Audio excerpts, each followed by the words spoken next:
እኔ የምለው ወገኖች አንድ ሰው እንኳን ኤርሚዬ የሚለኝ አንድ ሰው እንኳን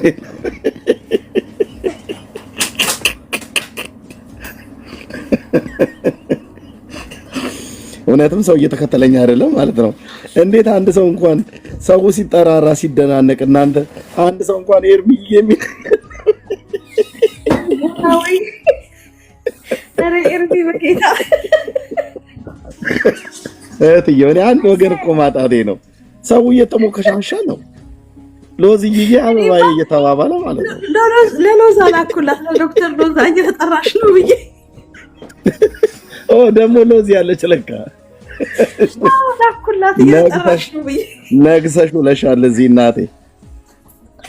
እኛ ፈዘን ወይ ጌታ ወይ አይተሙ። እሺ እንኳን ደህና መጣችሁ። ታፕ ኮፕሊንግ ሼር አድርጉት። ዛሬ እንግዲህ አገራዊ ጦርነት ሁሉ ሊነሳ ይችላል በሎዝዬ ጉዳይ ማለት ነው። ማናት? ከየት ነው የመጣችሁ? መቼ ነው የመጣችሁ? ጸጉረ ልውጥ ናት ወይስ ሀገር በቀለች? እንጠይቃለን ሎዛን ማለት ነው። በቃ ሎዛ የኛም ብትሆኝ ምንም አታመጭ። ከፈለጋችሁ ሼር አድርጓት። ሎዛ ተብላችሁ የምትጠሩ ሰዎች ካላችሁ በአጠቃላይ እንድትገቡ ጥሪ እናደርጋለን። ሎዝዬ እንቀጥል። በጣም ልብ የሚነካ ዝማሬ ነው እና ምድራችን ላይ የማይሰማ ነገር የለም።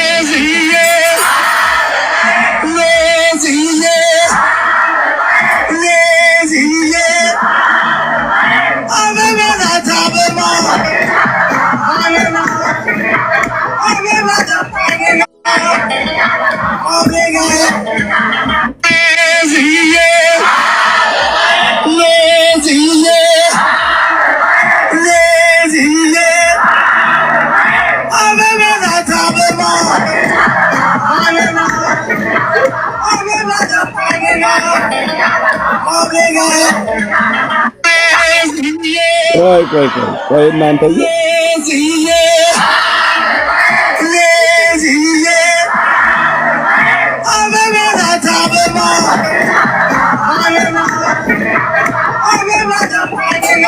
ቆይን የምለው እኔ ግን የት ሄጄ ነው ይሄ ሁሉ ነገር? ሰሞኑን አይ ቲንክ ለአንድ 3 ቀን ጉንፋን ይዞ ነበር። የት ሄጄ ነው እኔ ያልሰማሁት?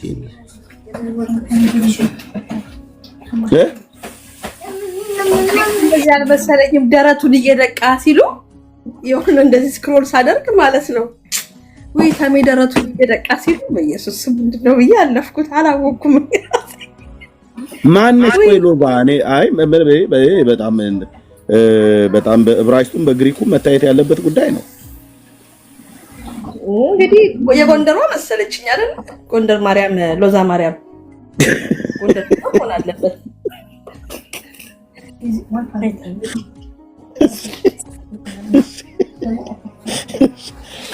እሺ ይሁና አለች።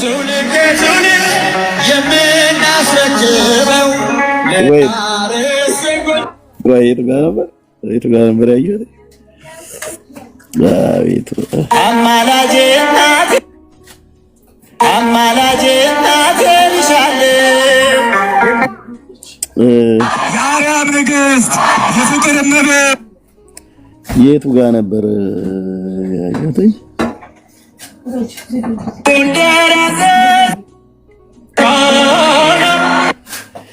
ኤኒዌይ እንኳን ደህና መጣችሁ። ሎዝዬ ነው ያለው። አቤቱ ጌታ ሆይ ግን ምንድነው? አይ የእውነት እስቲ የምታውቁ ሰዎች ንገሩኝ። እህትየው ታውቂያለሽ? ሄደሻል መሰለኝ። ምንድነው?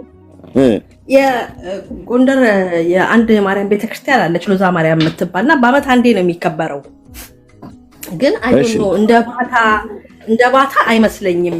የማርያም ልዩ ስሙ አይመስለኝም። ግን የቦታው ስም ነው ሎዛ ማርያም የሚባለው ይመስለኛል። እርግጠኛ አይደለሁም ኤርሚዬ። ግን ሎዛ ማርያም የሚባል ቦታ አለ ጎንደር ላይ። እና ሎዝዬ የሚሏት ማንን ነው? ሎዛ ማርያም ነው የሚባለው ቤተክርስቲያኑ። ስለዚህ ለማርያም ነው። ሎዛ የምትባለው ማርያም ነች ወይስ ቦታው ነው ሎዛ የሚባለው?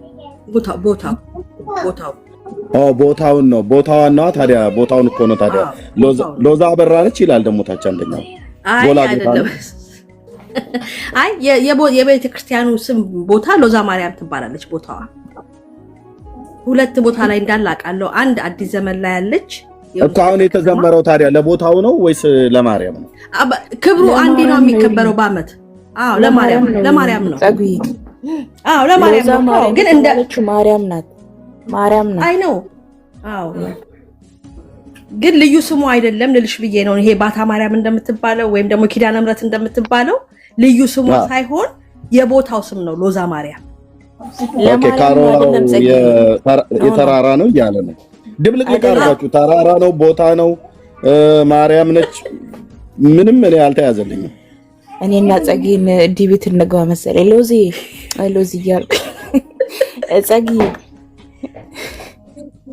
ለማርያም ሎዛ ማርያም ያሉት ለምሳሌ ባታ ማርያም ለምሳሌ ባታ ማርያም ተብሎ የሚጠራው ለማርያም አይደለም የሚዘመረው ነው። የባታ ማርያም ቀን አለው። ኖ ጎግል ላይ ዩቲዩብ ላይ ገብተሽ ሎዚ ወይኔ ጉዴ ጸጊ ጉድ ፈልቷል። እዚሁ ላይ እየተጠራሩ ነውና በቃ ቤኪ አንተ ቤት ክፈት። አይ ሎዚ እየተባባሉ ነው። ሎዚዬ የመጀመሪያው እንደ አጸልሳ ነው ብለን ያዝ ነው። ምንድነው አልገባኝም እንዴ? አይ እኔ አባባሌ እኮ መስዬ በአመት አንዴ ስለሆነ የሚከበረው ይሄ የወር ስም የለ። አሁን የባታ ቀን አላት፣ የኪዳነ ምሕረት ቀን አለው። ኤቭሪዌር ነው የሚከበረው።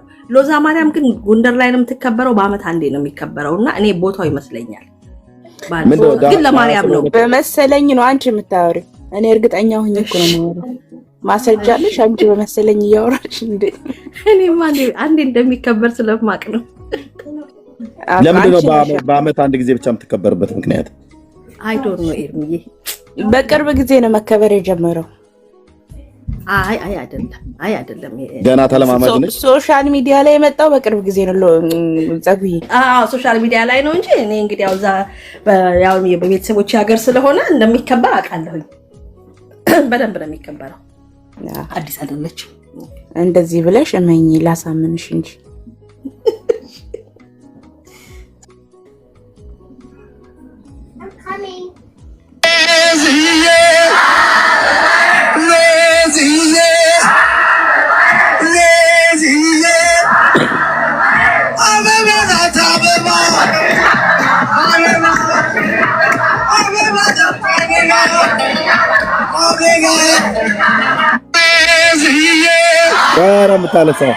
የምታለቅሰዋ ሴትዮ ወይ የምታለቅሰዋ ሴትዮ እሷ የቱ ጋር ነበረች?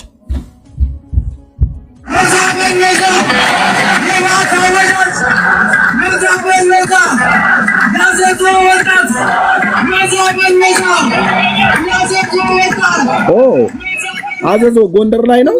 አዘዞ ጎንደር እኮ ነው። ያያዘ ለታ የከፈተውን ስማው ልክ ይላል። ኦኬ ምን ላይ ላክልኝ? በዋትስአፕ ልክ ይላል እኮ ነው። ኤርሚ ያላወቅም እንዴ? አይ እኔ በቃ ምልሽ እኔ ነገር አለሙን ትቸዋለሁ ማለት ነው። ጎንደር ላይ ነው የሚከበረው። በየአመቱ ይከበራል። ግን ፐብሊክ እንደዚህ ሶሻል ሚዲያ ላይ መጣ ይባላል።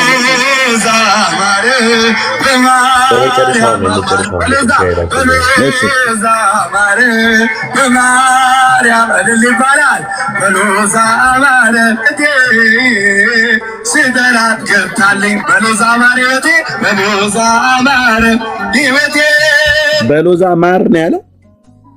አማረ ህይወቴ አማረ ህይወቴ ነው ወይስ በሎዛ ማር ነው እያለ ያለው? በሎዛ አማረ ህይወቴ ለማርያም የዘመረውን በሎዛ አድርገው ዘምሮት ነው ሄደች። ኦኬ በሎዛ አማረ ህይወቴ በወይዘሮ ነው በወይዘሪት እንግዲህ ቀስ ብለን እናጣራዋለን።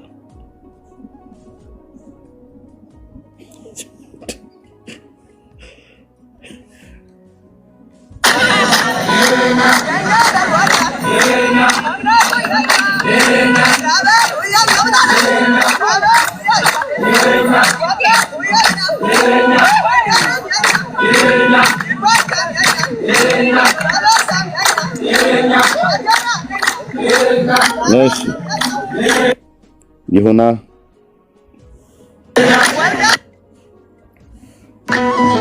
የተሰጠ ጎንደር አናቱ ላይ አዘዞ ሆነሺ ያለሁበት ሁኜ የምሳለምሺ የሎዛዋ ማርያም እናቴ አንቺ ነሺ።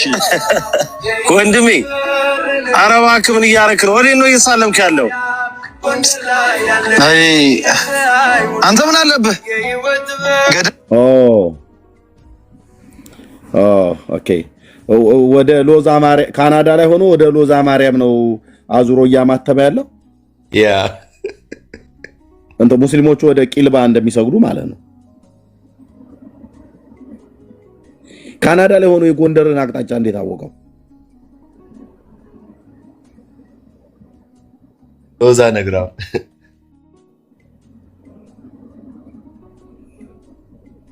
ዳማት አድባራት የሌለበት እልም ያለ በረዶ ላምጥተኝ ጉዳረከኝ እኮ ወንድም አለኝ ጉዳረከኝ። ታዲያ የምትሳለምበትን ማወቅ ነው ወይ? ቤተክርስቲያን ነው እንጂ ባዶ ሜዳ ላይ ትምህርት ቤት ትሳለማለህ? አይ ምን ሆነ ነው ግን? አይ ምን ናፍቆ ንገረኝ እስቲ የልብህ ምን ታደርግልኛለህ? የናፈቀኝን ብነግርህ ይሄው ይሄ ጥር ወር ከመጣ ሰዓት ጀምሮ ጠላው ነው ጠላ። አይ ቲንክ ካናዳ ለምሳሌ ጠላ። ኦኬ ኤኒዌይ እሺ ሎዛ ማርያም ጎንደር ውስጥ አዘዞ ብለው ስላሉ እንግዲህ አዘዞና ጎንደር አካባቢ ላይ አለ ማለት ነው። ከዚህ በፊት ታወቅ ነበረ ወይስ እኔ ነኝ እንዴ? አሁን እኮ ሰው ልኮልኝ ሳየው የት ሄጄ ነው ሁሉ መቼ ነበር ማለት ነው? አሁን በዚህ በጥር ወር ነው በአመት አንድ ጊዜ ያላችሁት? መሲ አንቺና እህትየው ጸጊ ነበራችሁ ታወሩ የነበረው? በሳምንት አልሞላውም ኤርሚዬ ከተከበረ በቅርብ ጊዜ አንድ መሰለኝ የሚከበረው ኤርሚዬ። በ21 ነው ጥር 21 ነው የሚከበረው። ላስተርእዮ እንደዛ ነው።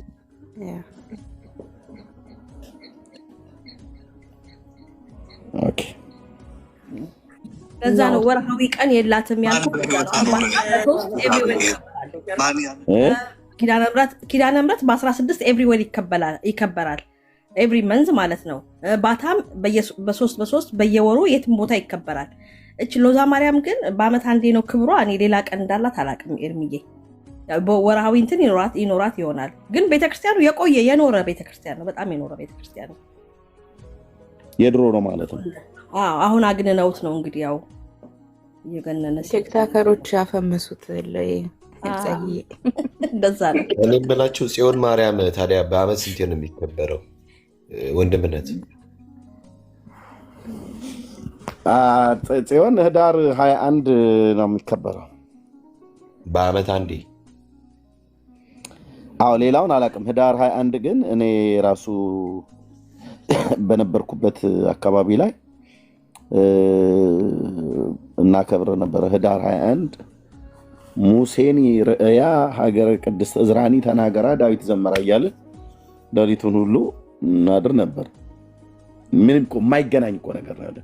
ሙሴኒ ርእያ ሀገረ ቅድስት፣ ሙሴ ያያት ቅድስት ሀገር፣ እዝራኒ ተናገራ ዳዊት ዘመራ። እዝራ መቼ? የትኛው እዝራ? እኔ አሁን አገልጋዮቹ ራሱ የነበሩበት ዘመን ነው የምታየው። እዝራ መቼ ነው የተናገረው? ምን ብሎ ተናገረ?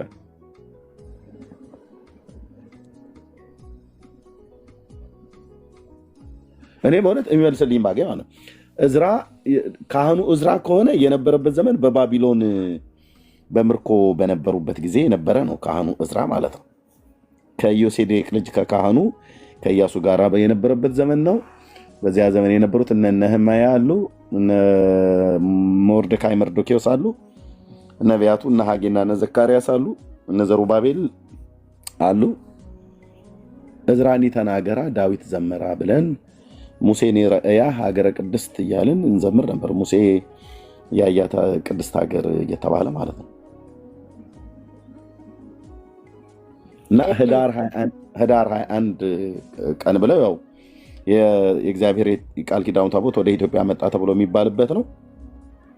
ቀርበው ግን የማይናገሩበት በሕያው ጌታ ፊት ብየምላችሁ የሚባትቱበት የሚደነግጡበት ታሪክ ማለት ነው። የውሸት ትርክት ማለት ነው።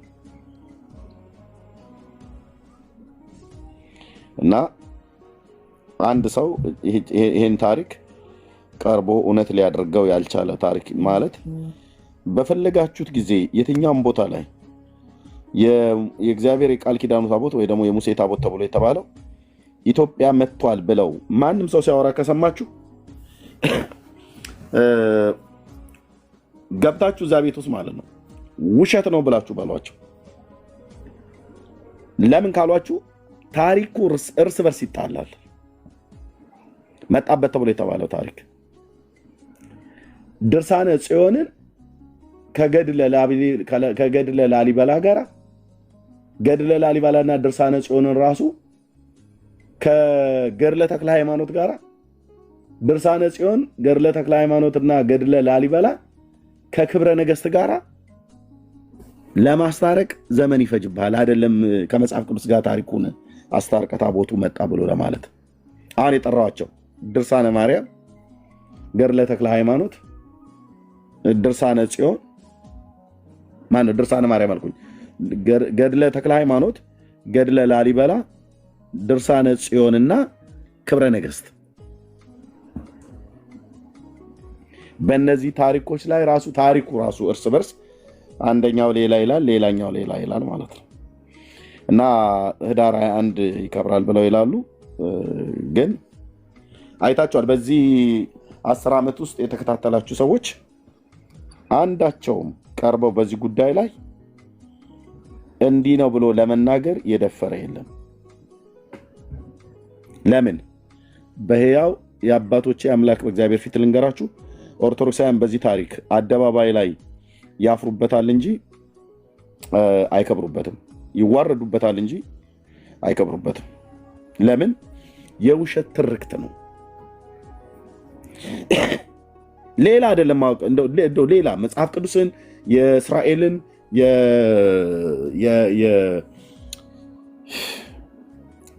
የጁዳ የይሁዳን ቤትና የእስራኤልን ቤት ታሪክን የነገስታቱን ታሪክ አንብቦ ተረድቶ ማገናዘብ ብቻ እንኳን ራሱ እንኳን አይጠበቅብህም። ከተቻለ ሰየው በመጽሐፍ ቅዱስ ሚዛን ነው የምትመዝነው። ግን በቤተክርስቲያኒቱ መጽሐፍት እንኳን ራሱ እርስ በርሱ ድብልቅልቅ ያለ ታሪክ ነውና ህዳር 21 ቀን ብለው ያከብሩታል ማለት ነው። እሺ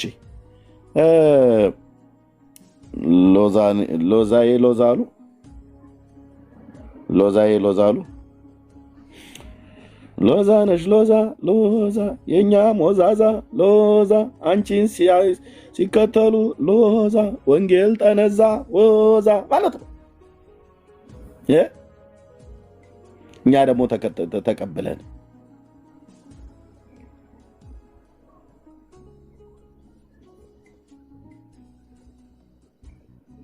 እግዚኦ ምንድነው ያልከው? እንዳልክ ና እስኪ ግባ። አንተ እኮ ነበርክ አንዱ ሎዛ ስትል የነበረው ማለት ነው። አሁን ቤዛ እንድትል ያደረገ መድኃኒዓለም ክብር ይሁንለት። መድኃኒዓለም ቤዛ እኔ ከወጣሁ በኋላ ነው ሎዛ የመጣችው። እኛ እያለን አልነበረችም። አላምንም። በእውነት እኛ እያለን አልነበረችም። አንተ ነው ያስጀመርከው ነው የሚባለው። እንደውም ይሄ ነገር በጭምጭምታ እኔ በውስጥ ቴክስት ያደርግልኝ ሰው አለ። አዲስ ነች። አዲስ ከወጣ በኋላ ብዙ ነገር ተበላሽቷል እኮ። በነበርክበት ሰዓት ላይስ እንዴ ሎዛ የለችም። እኔ እንዴ ወይ ወደ ደቡብ አልመጣችም ይሆናል እንጂ ከፍተዋል። አንተ እኮ ከህፃኑ ጋራ እንትን አባሬ እሱ ቪዲዮ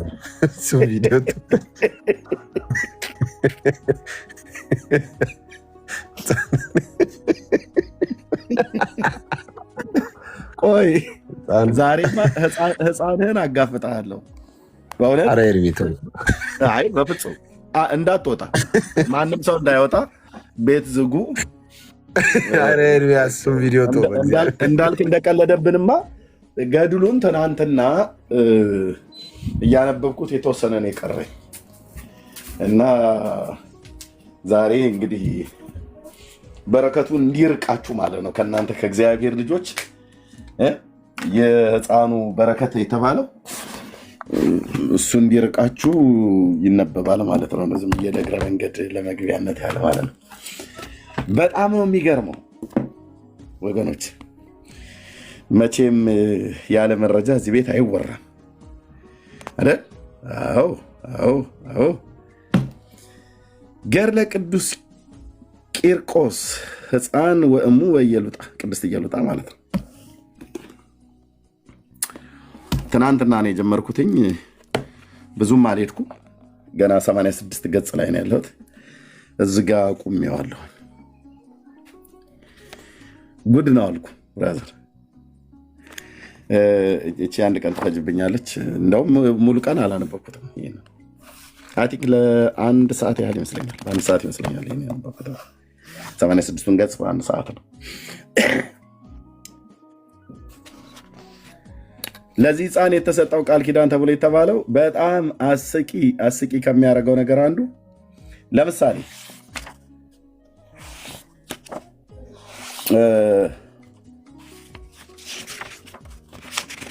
ቂርቆስን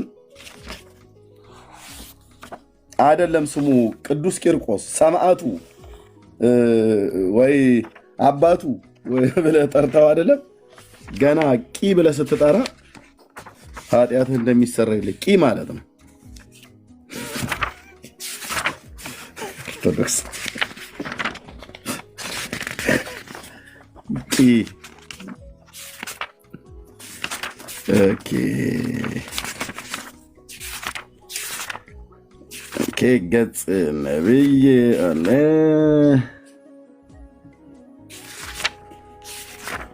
የዚህ ልጅ ስልጣኑ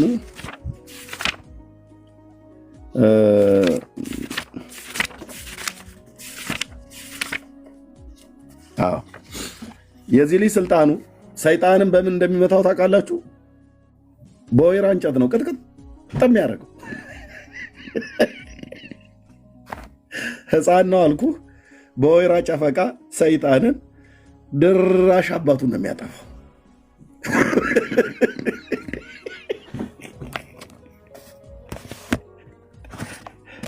የሕፃን ነገር በአርጩሜ ማለት ነው። ከዛ ካደከመው በኋላ በመግረፍ ወስዶ የሚያስረው ቁልቋል ዛፍ ላይ ነው።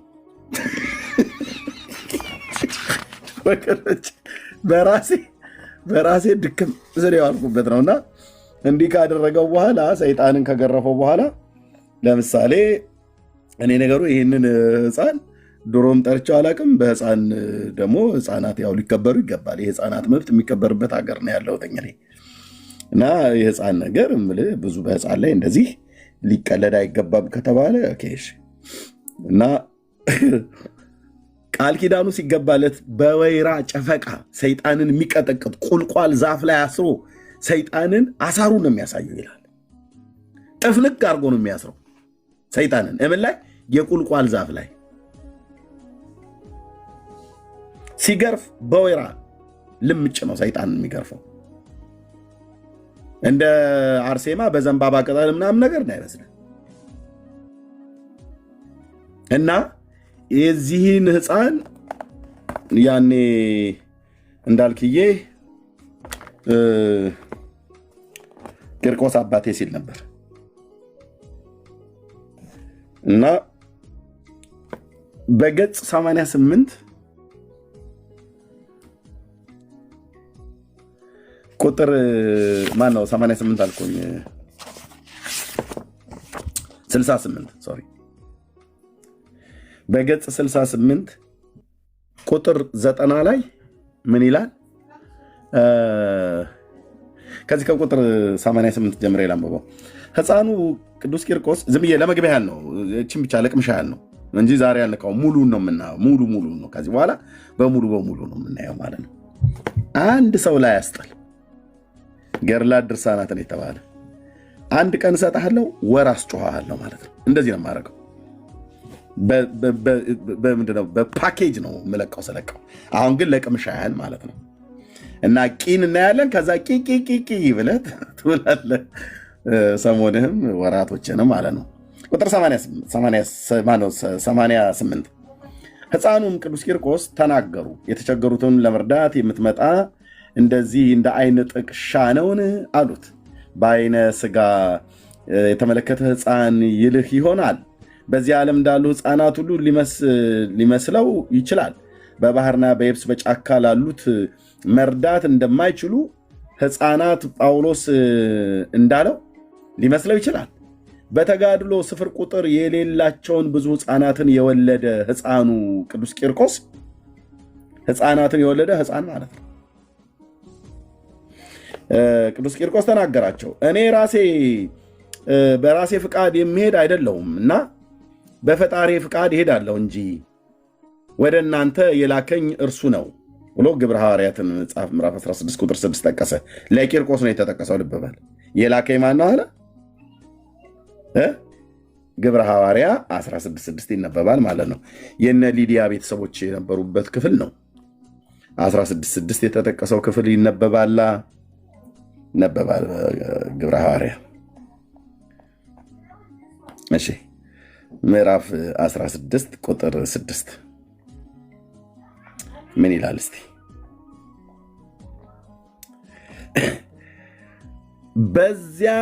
በእስያ ቃሉን እንዳይናገሩ መንፈስ ቅዱስ ስለከለከላቸው በፍርግያና በገላትያ አገር አለፉ ይላል። ኦኬ ከዛ የነ ሊዲያ ቤተሰቦች የነበሩበት ነው። እዚህ ከቁጥር 11 ጀምሮ ማለት ነው። ወደዛ መጡ። በጢሮአዳ አድርገው ወደዛ በመጡበት ሰዓት በእስያ ቃሉን እንዳይናገሩ መንፈስ ቅዱስ ስለከለከላቸው በፍርግያና በገላትያ አገር አለፉ ብሎ ጥቅስ ተጠቅሷል። ጥቅሱና ቃሉ አይገናኝም። ያው ጥቅሱ ዝም ብሎ ነው የሚጠቀሰው። እውነቴን ብዬ የምላችሁ እዚህ የተጠቀሱ ጥቅሶችን ክፍላቸውን ሄደህ ስታይ ምንም ከተባለው ክፍል ጋር ምንም የሚያገናኘው ነገር የለም። ምንም አንድም እኮ አልኩ አንድም እያየሁት ስለመጣው ማለት ነው። ከዛ ምን አለ? ስሙኝ ልንገራችሁ አለ ሕፃኑ ቂርቆስ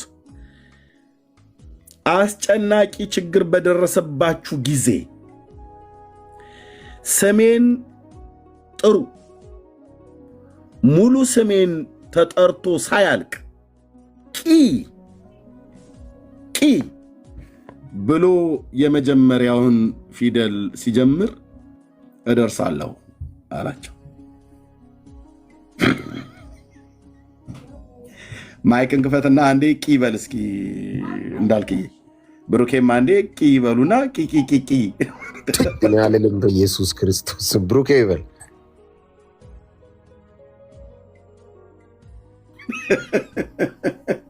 የለመድከው አንተ እዛ ስትውረገረግ የነበርከው አንተ ቂርቆስ እንደጀመርከው እንዲህ ቀኝ እጅን ወደ ላይ አንስተህ ቂ በል።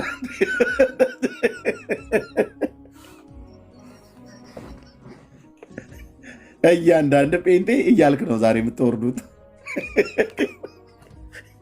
ምን አለ? ሙሉ ስሜን ጠርቶ ሳያልቅ ቂ ብሎ የመጀመሪያውን ፊደል ሲጀምር እደርስለታለሁ አላቸው ይላል።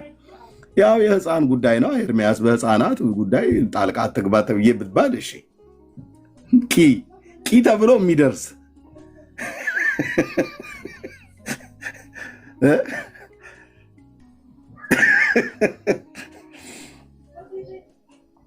ወጋውት ያለሽ እንደ አንቺ ቂን ምንድን ነው የምትወጊው? አሁን ቂ እኮ ቂጣ ይሁን ቂላቂል ይሁን ደግሞ ሌላ ዝርያ ሊሆን ነው። በቂ ብቻ የሚጀምር መቀመጫው ይሁን ምን ይሆን አይታወቅም። ቂ ብዬ ገና ቂ ስትል ኢትዮጵያ ውስጥ ከች ይልልሃል።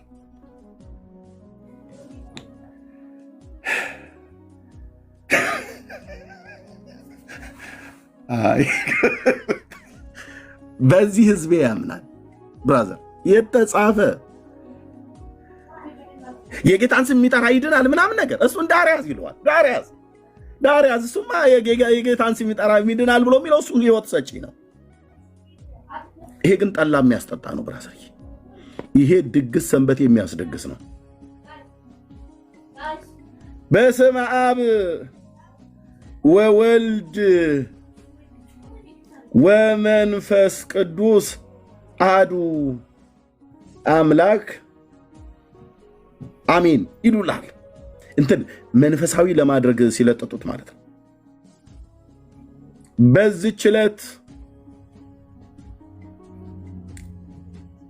የሰማዕት ተጋዳይ የነበረው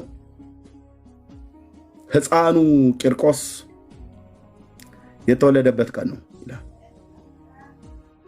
አባቱ ሲጀምር አረማዊ ነው፣ ከማያምን ነው እናትየዋ ያወደደችው። የሚያምን ከማያምን ጋር ምን ህብረት አለው ብሎ የሚለውን ህግ ጥሳ ማለት ነው። በሙሉ እነዚህ ሰማዕት ጻድቃን ተብለው የተባሉት በሙሉ አሁን ያቺ እሌኒ የተባለችው ሴትዮ ማያምን ሰው ነው ሴት ወስዶ ያገባት ንጉሱ ማለት ነው።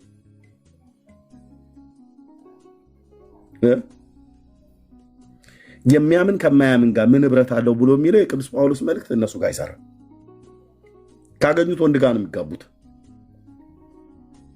አርሴማም ያላመነ ሰው ነው ለአግባሽ ብሎ ሲላት አንተ ውሻ ትፋታም ብላ ምናምን ነገር ሰደበችው ብሎ ያው ወፌላላ ሰቅሎ ገደላት ማለት ነው። በጻፉት መጽሐፍ በመጽሐፋቸው ነው። እኔ ሰዎቹ በትክክል አሁን አርሴማ የምትባል ሴትዮ አይ ቲንክ እዚህ ምድር ላይ ኤግዚስት የምታደርግ ሴት እንደነበረች ታሪክ ውስጥ ሲናገሩ ሰምቻለሁ። አርመናዊት ሴት እንደነበረች ማለት ነው። እቺ ሴት በእውነት ለጌታ በዛ ዘመን ኖራ ሞታ እንኳን ከሆነ የኢትዮጵያ ኦርቶዶክስ ተዋሕዶ ቤተክርስቲያን ታሪኳን አበላሽተዋለች።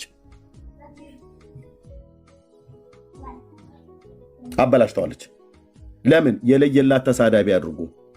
እሷም ያላመነ ወንድ ነው ለአግባሽ ብሎ ሲላት አታገባኝም ብላ መጨረሻ ንጉሱን ተሳድባ ያው ወፌላላ ማለት እዚህ በደርግ ዘመን እንደዚህ ነበር። ወፌላላ ወንጀለኛ ሲቀጣ እንደዛ ነው የሚቀጣው እየተባለ ማለት ነው። የአንዳንዶች የወንዶች እንትናቸው ላይ እንትን ሃይላንድ ያንጠለጥላሉ ምናምን ነገር ተብሎ የተባለ እንደሱ አይነት ማለት ነው። እና ግን ወፌላላ ሰቅሎ ነው የገደላት ነው የሚባለው። ለምን ሞተ የተባለ ሲባል በሰማዕትነት አሉ። መጽሐፏን ስናነበው ግን ቁጥር አንድ የለየላት ተሳዳቢ ነች አርሴማ። ለዚህ ነው አንድ ሰው ገብቶ እናቴን አርሴማን እስቲ ያስጥላለሁ ብሎ ይምጣ እስቲ ገድሉን እስኪ ላውጣው ቆሞ በእኛ ፊት መጽሐፉን ሊያስተባብል የሚችል አንድ ኦርቶዶክሳዊ ነው ያልኩት። አንድ ማለት ነው። አሁን 430 ሰው እዚህ ይሰማል። ከበስተኋላ ብዙ ሰው አለ። አንድ ሰው ነው ያልኩት። እነዚህን ከምድሪቱ ላይ ቆሻሻ እንደሚጠረግ በወንጌል እውነት ከምድሪቱ ላይ ካልጠረግን ህዝባችን ነፃ አይወጣም። አንድ እኮ ነው ያልኩ። ቅጥረኛም ይሁን ያልተቀጠረ ጥሩትና እኔ ፊት ቀርቦ እስኪ ያስተባብል አንድ ይፋረደኝ አልኩ። የአባቶች አምላክ ያን ሰው ፊት ለፊት አግኝቸው በምን በእውቀት ነፍሱ ከስጋው እስክትለይ ድረስ በእውቀት ሳሰቃየው ታያለህ። ከመጽሐፉ እያወጣው ማለት ነው። ይሄኛውን ስራለ የእናተ በረከቱ አይደርበትና እንደ ኤልያስ እያላገጥኩበት አሳየዋለሁ። መጽሐፉ ላይ መጽሐፉ ራሱ የምታላገጥበት መጽሐፍ ስለሆነ ለምን ውስጡ የተጻፈው አንድ የክርስቶስ ሰማዕት ነች የተባለች ሴት እንኳን የማትሰራውን ነውር እኮ ነው የተሰራው። የክርስቶስ ባህሪ የተንጸባረቀው ንጉሱ ላይ እንጂ እሷ ላይ አይደለም። ያላመነ ሰው ነው ለአግባሽ ብሎ ያላት ተብሎ ይባል። በሙሉ ያላመኑ ሰዎች ናቸው። የዚችም ሴትዮ ያላመነ ሰው ወእሙ ኢየሉጣ ማለት የቅድስት ኢየሉጣ የተባለችዋ ያላመነ ሰው ካላመነ ሰው ይሄንን ልጅ ወለደ ተብሎ የሚባለው መጽሐፉ የሚለው። አንዴ ፍልስጤማዊት ናት ይላል፣ አንዴ ጣሊያናዊት ናት ይላል፣ አንዴ ደግሞ የአንቤጌን ነው የአንጌቤን የምትባል አገር ናት ይላል። አንጌቤን የትኛው ጋር እንደሆነ አላቅም። ጂኦግራፊ የሚያውቁ ካሉ ዌልካም። መካከለኛው ምስራቅ ላይ ያወራ የሚችል ሰው ካለ ፍልስጤም ነው በሙሉ ፍልስጤም። ይህንን የዮሐንስን እጨጌ ዘጸገሮ ነው ዘጠንገሮ የሚባለውን ሳነባው እሱም ልክ እንደዚህ ኢየሩሳሌም ነው ይልሃል። ሳሬራ በምትባል በኢየሩሳሌም ከተማ አውራጃ ውስጥ ያለች ነች ብሎ ይላል። ደግሞ ፍልስጤም ነው ደግሞ ይልሃል። የዚችኛዋን አንጌቤን ይለዋል። ከዛ ደግሞ ፍልስጤም ይለዋል። ከዛ ደግሞ ሮም ይላል። አገሯ የት ነው?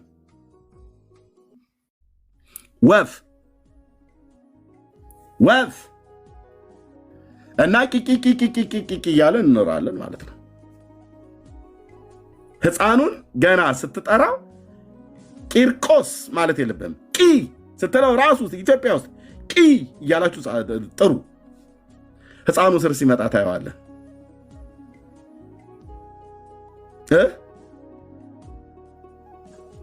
እደርስላችኋለሁ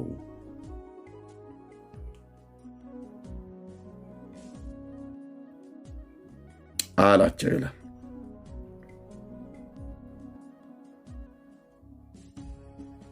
እንዲህ አይነት ትግል ነው የገጠመን።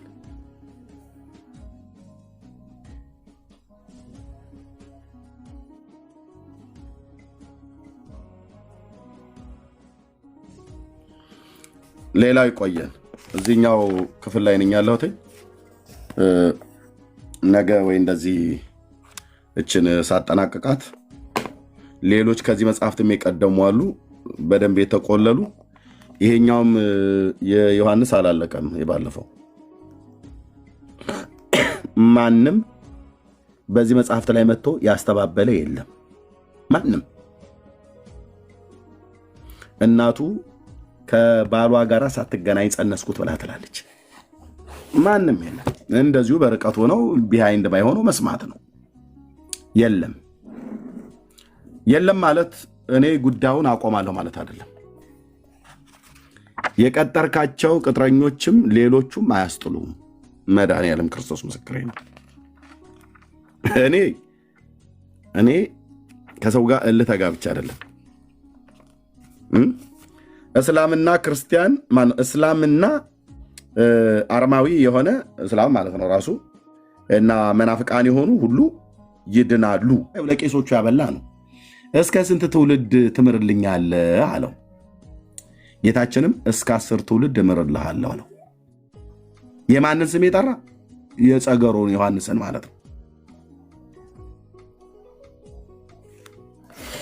ምን ያላለ? ያልተጠመቀ አረማዊ ማለት አሕዛብ ማለት ነው። ጥምቀት በዜሮ ተባዛች። ሰው ሳይጠመቅ አይድንም ብለው የሚሉት የኦርቶዶክስ ነገረ ድነት ጥምቀት በዜሮ ተባዛ ማለት ነው። ሰው ሳይጠመቅ የሚድንበት ሃይማኖት የኦርቶዶክስ ነው ማለት ነው። ምን ነው ሚስጥረ ጥምቀት ብለው የሚያጮሁትን ነገር እዚያው ያልተጠመቀ አረማዊም ቢሆን እንኳን ስሜን የጠራ መታሰቢያን ያደረገ እስከ ስንት ትውልድ ትምርልኛለህ ብሎ ሲል አንዱን ሰው አይደለም ትውልዱን እስከ 10 ትውልድ ድረስ እምርለታለሁ ብሎ አለ። መጠመቅ አያስፈልገው። ስለዚህ ያልተጠመቀ አይድንም ብለው የሚሉት የነበረው ታዲያ የት ገቡ? ማን ነው የሚያስጥላውን? ይሄንን ነገ ወጥቶ የሚሳደበው ሰውዬ እናያለና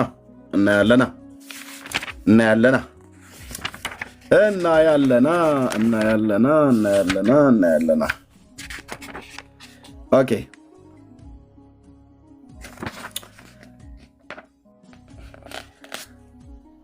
ማንም የመለሰ የለም። ባለፈው ላይ እንዳልኩት ዝም ሃይላይት ልስጥ ብዬ ነው። የኦርቶዶክስ ሃይማኖት የምን ሃይማኖት ነው? የየት ሀገር ሃይማኖት ነው? መነሻው የት ነው? ማን ነው ከታች በኮሜንት የሚጽፍ? የኦርቶዶክስ ሃይማኖት ምንጩ የት ነው? ቶሎ በሉ። የየት ሃይማኖት ነው? ጎጃም አለ ብሩኬ። የኦርቶዶክስ ሃይማኖት ምንጩ የት ነው? የማን ሀገር ሃይማኖት ነው?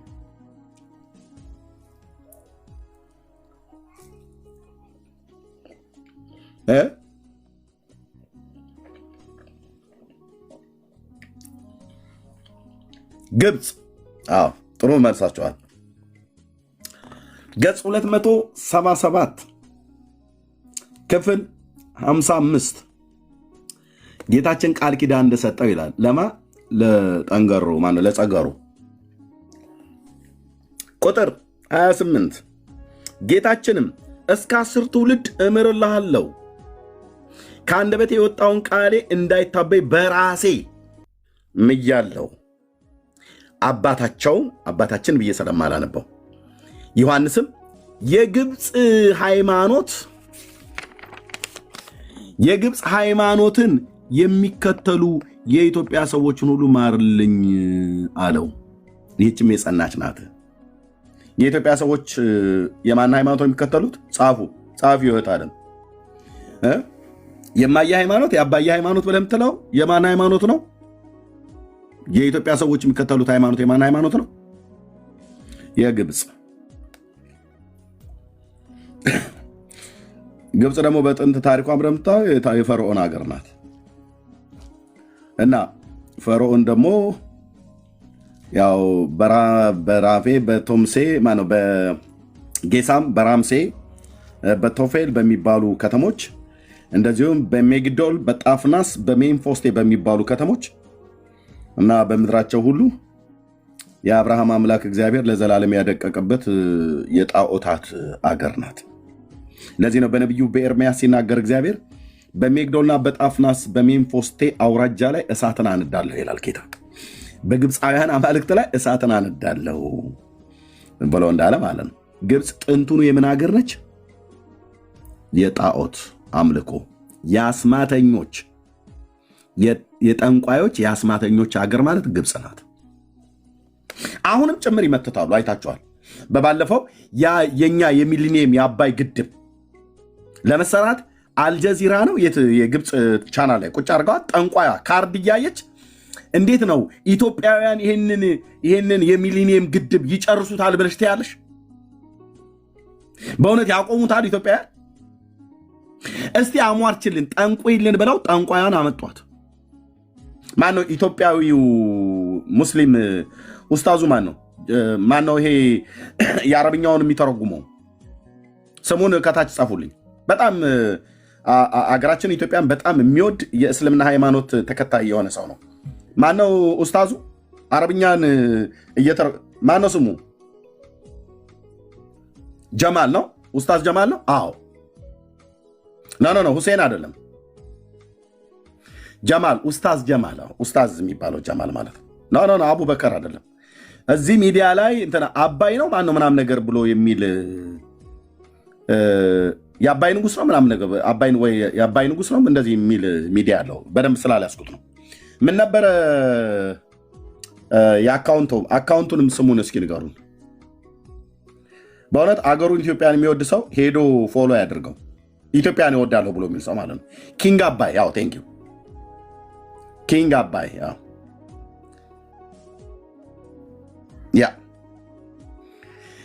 አረብኛ ቋንቋ በደንብ ስለሚናገር ኢትዮጵያዊ ነው እና እሱ አቅርቦት ነበር ራሱ ጠንቋያ ሴትዮ ማለት ነው።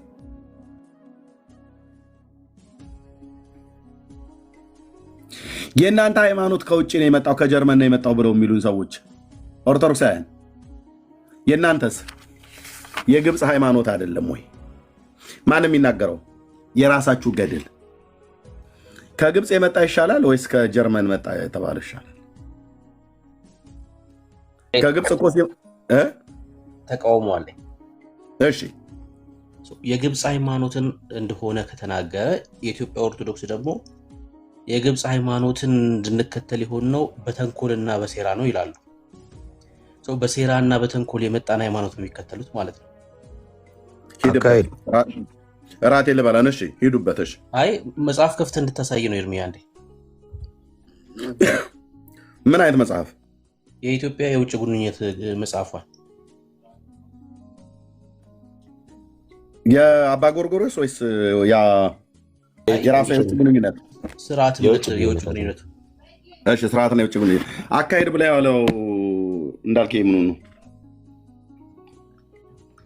የቂርቆስ ብሩኬ በደንብ እንደሄድበት ብዬ ነው። ግብጾች እንዳጃጃሉን ከአንዱን እስከ 30 ቀን የግብፅ ቤተክርስቲያን እንዳጃጃለችን እና ብዙ ጊዜ ሲነገረን የነበረው እዛ እያለን ስራ እንዳንሰራ 30ውንም ቀን ቆርጠው ይላኩልን እነሱ እንደሆኑም እየተነገረ ስለሆነ ስራ ፈተናል። አሁን ብሩክ የሚያደርገው ነው ይልኝ። እሺ ይሄው መጽሐፉን አመጣሁት። ምንድን ነው የፈለግከው? ብሩክ ገጽ 10 ክፈት።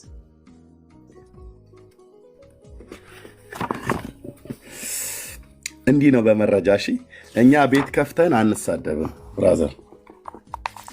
ይሄንን ለማንበብ አቅም ይጠይቃል።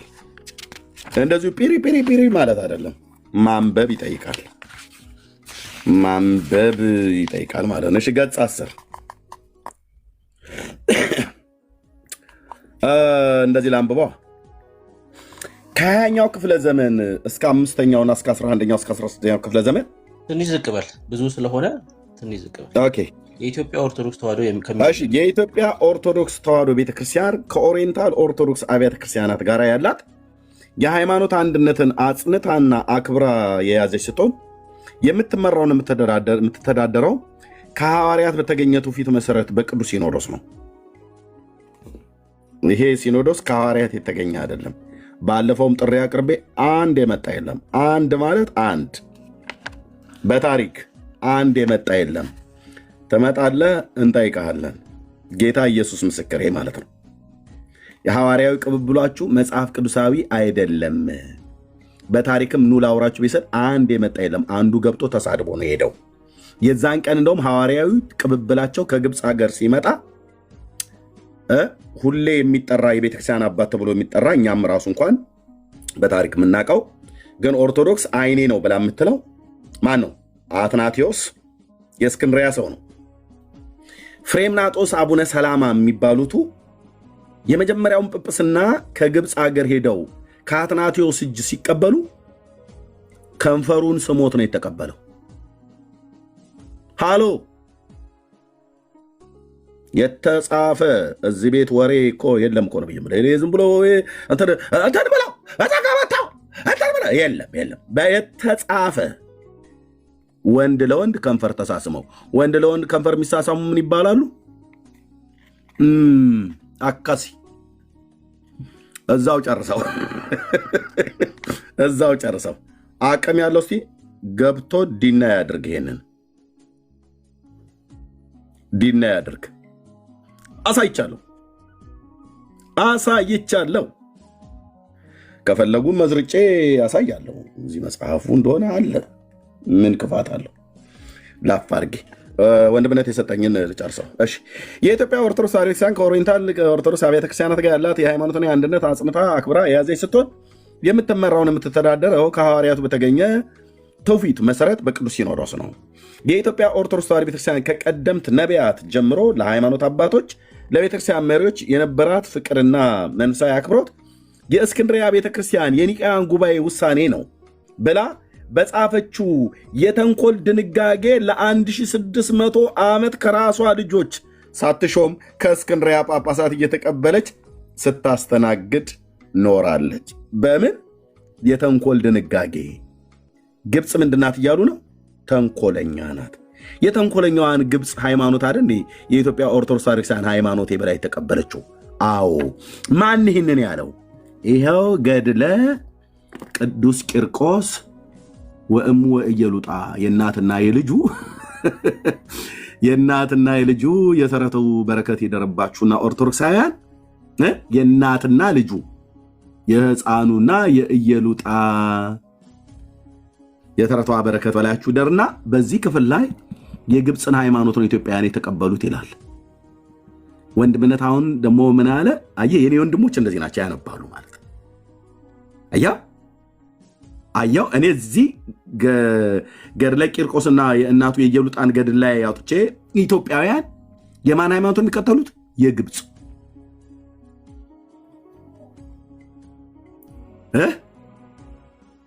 ደግሞ ከሐዋርያቱ የመጣ ብሎ አይኑን ሳይታጠብ ፊቱን ሳይታጠብ መጥቶ ከኛ ጋር ሊከራከር አስቆማቸዋለሁ አላለም። በጣም ይቀለዳል እኮ ነው። ኢትዮጵያ በጣም ይቀልዱ ብዙ ልጆች አሏት። የማያነቡ መጽሐፍ ቅዱስ የማያነቡ ታሪክ የማያውቁ ያለ መረጃ ለመናገር የሚታትሩ ማለት ነው።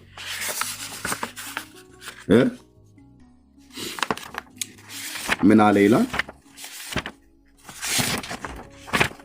ስለዚህ ኢትዮጵያውያን በተለይ ኦርቶዶክስ መጥተው እናንተ እኮ ከውጭ የመጣ ሃይማኖት ብለው ስለው ከየት በሏቸው?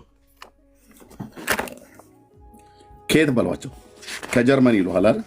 ያቃለሉ መስሏቸው። የእነሱስ ከየት ነው የመጣው? ከግብፅ። ጀርመን በታሪኳ ጣዖት አምላኪ ተብላ አትታወቅም። የአሕዛብ ሀገር እንደሆነች ይታወቅ። ግብፅ ግን ከጥንት ጀምሮ የጣዖት ምድር ነው እስካሁን ዘመን ድረስ ማለት ነው። ከሀገር ልታነጻጽሩ የፈለጋችሁ ማለት ነው። ያበሸቅ መስሎ ከሆነ ያንተን የግብፅን ሃይማኖት የምትከተሉ መሆኑን ይናገራል ማለት ነው። ስለዚህ የግብፅን ሃይማኖት ይከተላል ብሎ ያለው የራሳቸው የቂርቆስ ገድል ነው። ይሄንን ደግሞ ሸፍት ተደርጎብናል በተንኮል ድንጋጌ ለ1600 ዓመት ግብፅ በተንኮሏ የራሷን ጳጳስ ሳትሾም ኢትዮጵያ ከግብፃውያን ለ1600 ዓመት ወደ ስንት ናቸው? ወደ 100 ምናምን ነገር የሚሆኑ ናቸው አይደል? ወንድምነት አባ ጊዮርጊስ ማነው? አቡነ ጎርጎርዮስ 111 አይደል? 111 ጳጳሳት ቀጥሎሽ እሺ በአቡነ ጎርጎርዮስ መጽሐፍ ላይ የቤተክርስቲያን እኮ መጽሐፍ እኮ ነው እኛ እንደዚህ የምናመጣው። አየው እንጠቅሰውን ጥቅስ አየው ማስረጃ ሆይ ማን ነው አሁን ብራዘር ለዚህ እውነት ማን ነው ለዚህ ውሸት መልስ አለ ብሎ ወጥቶ ሊያስተባብል የሚችል? ወር አስጮኋቸዋለሁ። አንድ መረጃ ሰጥተን ማለት ነው። ወር መጽሐፉንማ ካነበብን የዓመት ነው። የዚህም ብቻ ዓመት እንሰጣቸዋለን። የሌሎቹን ደግሞ በላዩ ላይ እንቀጥላለን። እኛ መብረቃዊ ጥቃት እንደሚባለው ማለት ነው። በላዩ የእነዚህን መጽሐፍት ነውራምነት አውጥተን አደባባይ ላይ አስጥቼ ያሳያሉ። ከዛስ ወንጌሉ መጽሐፍ ቅዱሱ የወንጌሉ እውነት ይሰበካል ማለት ነው። እኔ በልህ አይደለም የገባሁት ብራዘር፣ በጥሪ ነው። እሺ የምንጠቅሰው ማን ነው? የኢትዮጵያ ኦርቶዶክስ ተዋሕዶ ቤተክርስቲያን ዓለም ይወቅልኝ ብላ ባስቀመጠችው መጽሐፍቶች ውስጥ አሁን የሚያወሩ ሰዎች እቤታቸው እንኳን መጽሐፉ የለም እንኳን ሊያነቡት ቀርቶ። እሺ እንቀጥላለን። ከዛስ ቤተክርስቲያኒቱ ለ1000 ዓመታት በእስክንድሪያ ቤተክርስቲያን ስር በኖረችበት ጊዜ ከግብፅ የሚመጡ ጳጳሳት የእኛን ቋንቋ ካለማወቃቸው እኛም የእነሱን ቋንቋ ካለማወቃችን የተነሳ ባለመግባባት ብዙ ድክመት ታይቷል። ባለመግባባት ታዲያ እንዴ አላህ አክበር እኮ ብሎ ተክቢር ብሎ ሲል እኮ አላህ አክበር እያልኩ እኮ ነው የኖርከው ማለት ነው። አልተግባባህም። እነሱ ግዕዝ አያውቁ፣ አማርኛ አያውቁ። እኛ የምናውቀው ግዕዝና አማርኛ ነው ኢትዮጵያ ውስጥ። ያውም ግዕዝም በቤተክርስቲያን አካባቢ ነው የሚታወቀው። ይደልዎም ለአብ ወልድ ወመንፈስ ቅዱስ ብለህ ብትል የት ያውቅልሃል? እሱ አረብ ነው። ማሻአላህ ነው የሚልህ። ባለመግባባት ኖረናል። ታዲያ ባለመግባባት ለ1600 ዓመት ኢትዮጵያ ውስጥ ምን ተደረገ? ምንም።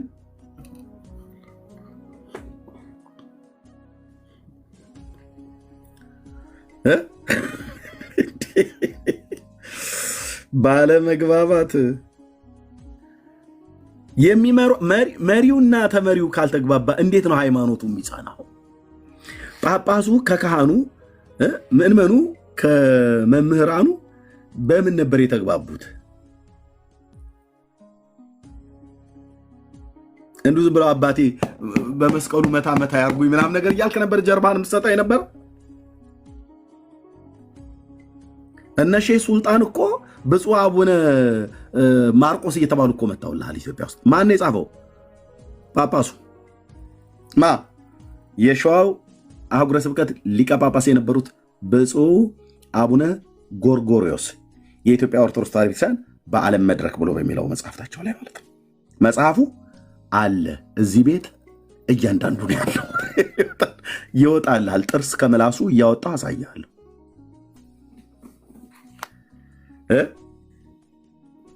የእነማዬ እና አባዬ ሃይማኖት በማን ነበረ ማለት ነው ይመራ የነበረው? ታቦታቸው ከየት ነው የመጣው? ብሩክ ብዙ ነገር አታስወሩም። ምን እየሆነ የግብፅ ነገር ከተነሳ ወደ ሳውዲ አረቢያ መሄድ አለብን። አረቡን ክፍል ካነካኑ መዳሰስ አለበት። ታቦታቸው የታቦተ ሚካኤልና ታቦተ ገብርኤል ማሻአላህ ነው ማለት አለብህ። ከየት ነው የመጣው? ታቦተ ሚካኤልና ታቦተ ማርያም ከየት ነው የመጣው? ከሳውዲ አረቢያ። ሳውዲ አረቢያ ማን ያለው? ሳውዲ አረቢያ ማን ያለው? መጽሐፋቸው መካ መዲና ብሎ የሚለው የት ነው ያለው? በሳውዲ ግዛት ውስጥ ነው። ሳውዲ ግዛት ውስጥ ነው ያለው ያኔም አሁንም። ስለዚህ የአረቡ ነገር ከተነሳ የኢትዮጵያ ኦርቶዶክስ ጳጳስን ከግብፅ ለ1600 ዓመት ታቦትን ከሳውዲ አረቢያ ከመካ መዲናው ሹም ስሙ ጋት ሄልፌር ይባላል። ማነው? ጋፊሄር ይባላል። ጋት ሄልፌር የነቢዩ ዮናስ አገር ነው። ጋፊሄር ግሸን ደብረ ከርቤ ቅድስተ ማርያም ደብር ሰበካ። አየህ መረጃ ብራዘር ስታወራ እንደዚህ ነጭ ነጩን አውራ። እችት ምስለ ፍቁር ወልዳ የተባለችው ትክክለኛ ሉቃስ ሳላት የተባለው ያው በ15ኛው ክፍለ ዘመን ተገኘ ተብሎ የተባለው የድሮ ቅጂ እቺ ናት። አየኸው የወሎ ረሃብ ጊዜ ተብሎ የተባለው በ77 ድርቅ በተመታ ጊዜ በድርቅ የቆረመደሽ ነው የምትመስለው። አሁን ለዚች ስሰግድ ይታይ መድኃኔዓለም እኮ ክርስቶስ እኮ ነው ያዳነኝ። አንተዬ ለማንም ሰካራም የረገጠው ጣሳ ተብሎ እንደሚባል የተወላጨመ ፎቶ እኔ ስላሴ ባሪያ ስሰግድ የነበርኩበት ዘመን ያንገበግበኛል አልኩ። በእውነት እኮ ነው የምልህ፣ የልቤን የእውነቴን እኮ ነው የምነግርህ። አንተ እንኳን የጌታዬ እናት አይደለም የኔና ያንተ እናት እንኳን ደመግቡ ናቸው ተብሎ የሚባሉት አሁን እቺ አንተ እናት ነኝ ተብለህ ብትባል እንደዚህ አይነት እንዴ አረ እንትና እናት እንዴ አፍንጫቸው ምንድነው እንደዚህ የመሰለው ምናምን ነገር ብለው ሙድ የሚይዙበት ማለት ነው። እና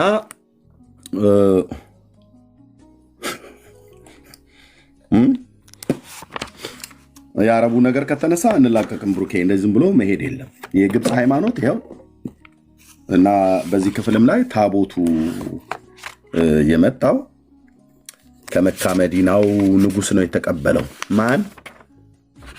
ዳግማዊ ኢዮርብዓም የተባለው በ1426 ኢትዮጵያ ላይ የነገሰው አጼ ዘርዓ ያዕቆብ የሚባለው ማለት ነው። እሱ ብቻ አይደለም፣ ከሳዑዲ አረቢያ እሱ ብቻ አይደለም የመጣው። በዚህ ጉዳይ ላይ አንድ የደረሰ የለም።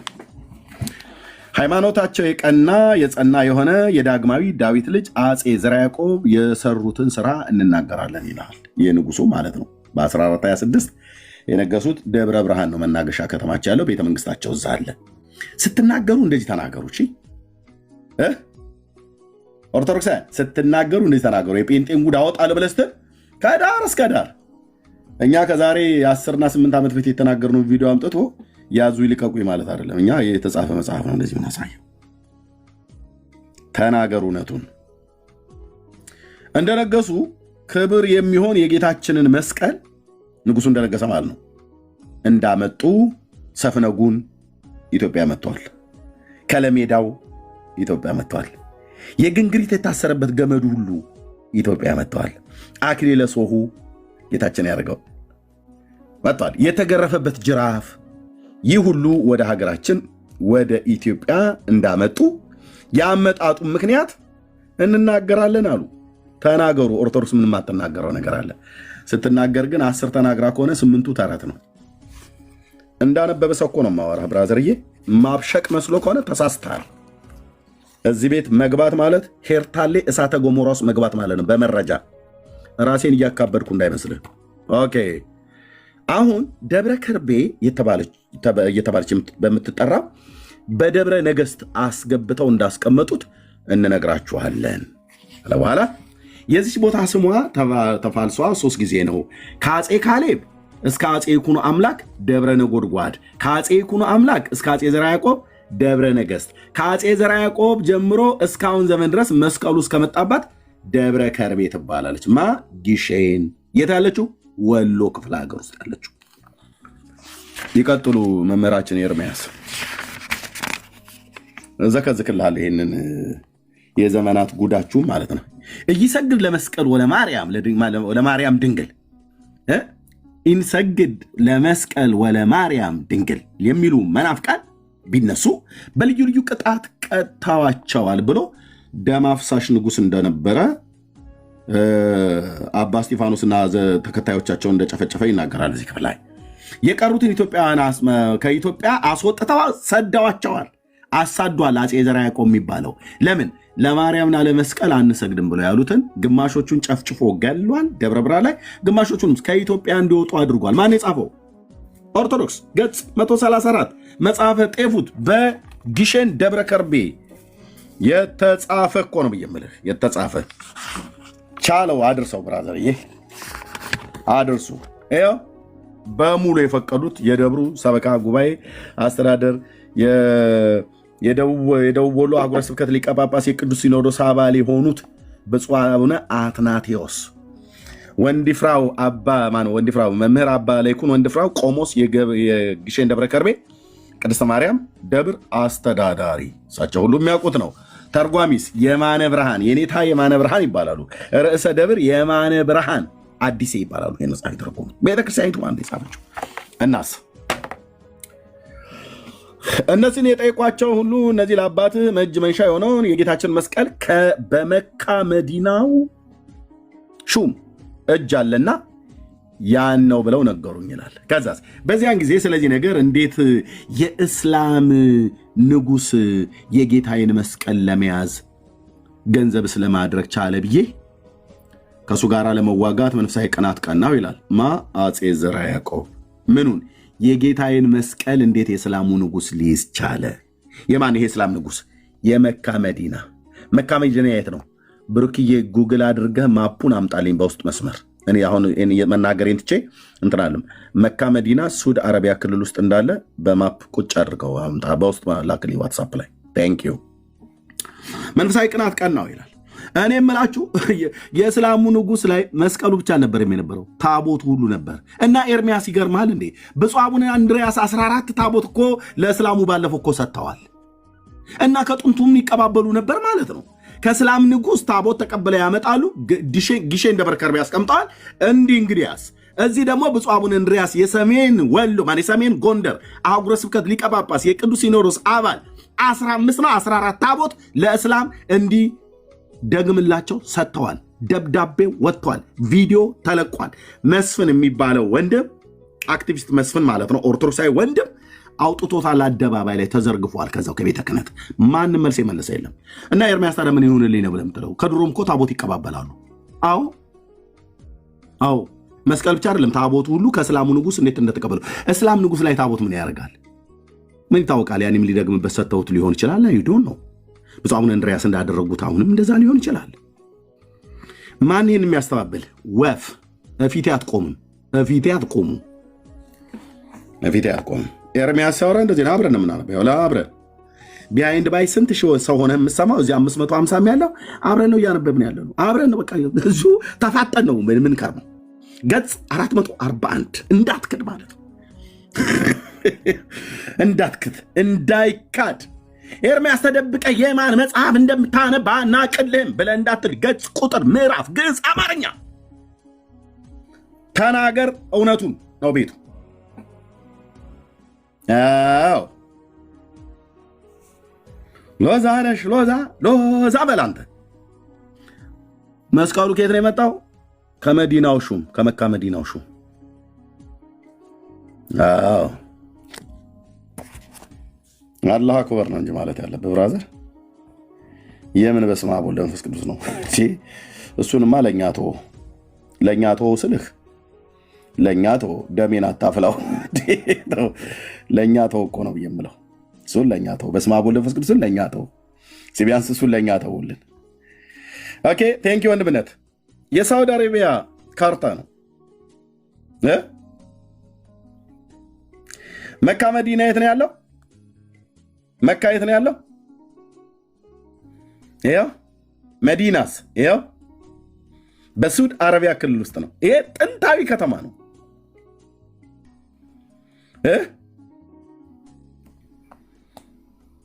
ይሄ መዲና የሚባል አካባቢ በጥንት ምድያም ተብሎ የሚጠራው አካባቢ ነው።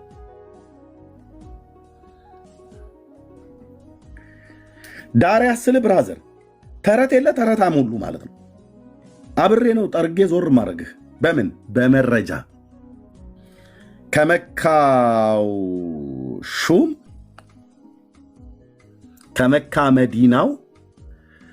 ከመካ መዲናው ሁለቱን አብሮ ይገዛ ነበር ማለት ነው። መካ ራሱን የቻለ ነው፣ መዲና ራሱን የቻለ ነገር ነው።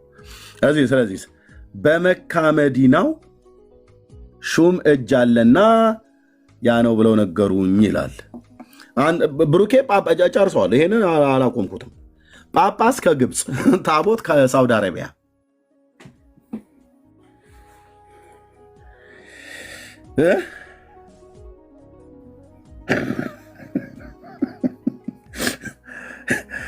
ሃይማኖት ከግብፅ፣ ጳጳስ ከግብፅ፣ ታቦት ከሳውዲ አረቢያ።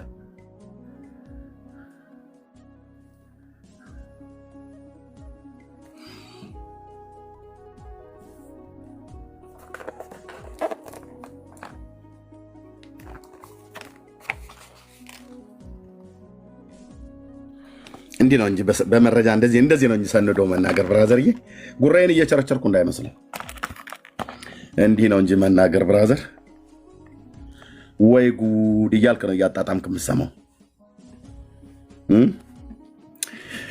ከዚህም በኋላ ምታ ነጋሪት ክተት ሰራዊት ብዬ ሰራዊቴን ሰበሰብኩ ይላል።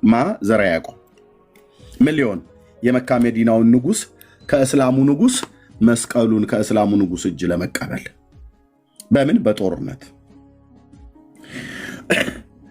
ከመካ መዲናውም ሹም ጋፍሄር ማለት ከጋፍሄር ጋር ለመዋጋት አደሌዋ ድረስ ዘመትኩ ይላል።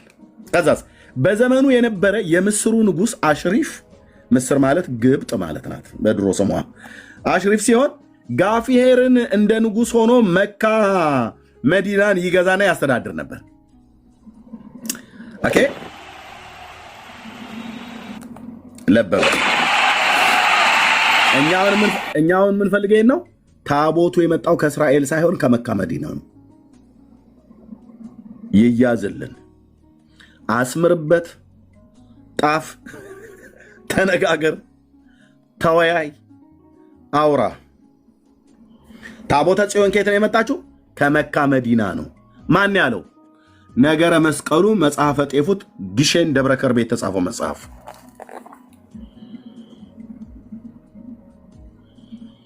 የዲያ መናገር እንደዚህ ነው እንጂ ማንበብ ይጠቅማል። አየህ። እሺ አሽሪፍ ያስተዳድር ነበረ ብሎ አለ። ከዛስ ይሄን ብቻ አይደለም፣ በኔ እጅ ያዘውን ያለውን አባትን ገንዘብ መስቀሉን ስዕሉን ማለት ስዕላቱንም እሰጥሃለሁ ከኔ ጋራ አትዋጋልኝ ይላል። ስዕላቱን ከየት ነው ያመጡት? ስዕለ ማርያም የተባለው ምስለ ፍቁር ወልዳ የተባለው ከጋፍሄር ከየት? ከመካ መዲናው ሹም ከየት? ከሳውዲ አረቢያ።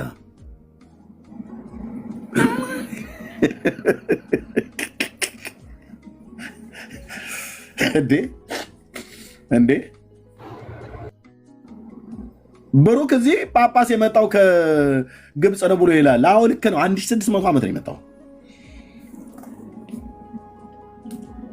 ተራ በተራ የመጡትን እናውራ እንዴ። ነካክቶማ መተው የለም። ስዕሉ እስከየት ነው የመጣው? የማርያም ስዕል የተባለው ከመካ መዲና ከእስላሙ እጅ። ሉቃስ ሳላት ይላሉ። ኖ አረቦቹ የሳሉት ሊሆን ይችላል። የምን ሉቃስ ሳላት ነው? በሉቃስማ አታሳብብም። የለም የምታስረዳን ታሪክ መረጃ የለም። ይሄ ብቻ አይደለም። ይህንንም ብሎ የእጅ መንሻዬን መስቀሉን፣ ሰፍነጉን፣ ከለሜዳውን፣ አክሊለ ሱሁን ሉቃስ የሳላቸውን የእመቤታችንን ምስሎች አለ። እሺ ያው ሉቃስ የሳላትን ብሎ ማለት ነው። መረጃ ግን ታመጣለህ።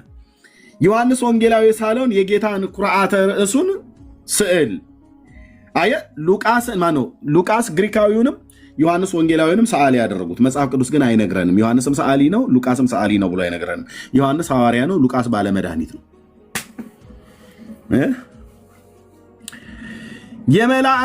የመላእክት አለቃ የቅዱስ ሚካኤልንም ታቦት ሰጠኝ።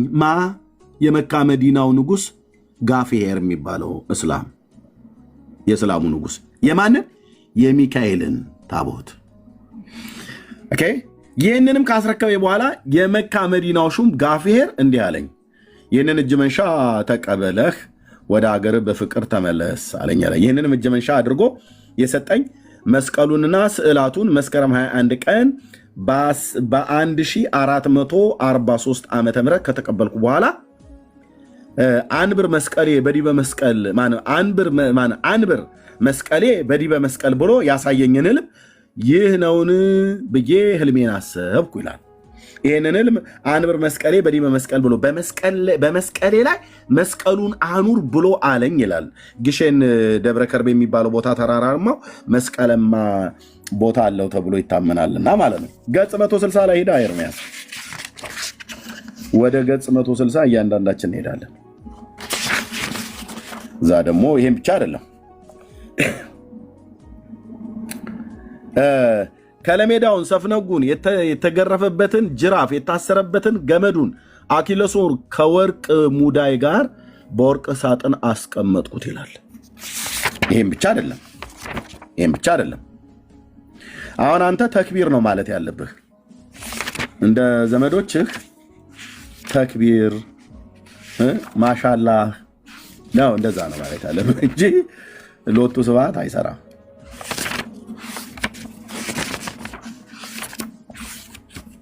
ይሄን ብቻ አይደለም። በጣም የሚገርመው ከነዚህ ታቦተ ጽዮን፣ ታቦተ ማርያም፣ ታቦተ ሚካኤል፣ የማርያም ስዕል፣ የመድኃኔዓለም ስዕል ተብሎ የተባለው ሰፍነጉ ምኑ በሙሉ ከለሜዳው በሙሉ አብሮ ሲመጣ ይሄን ብቻ አይደለም የመጣው።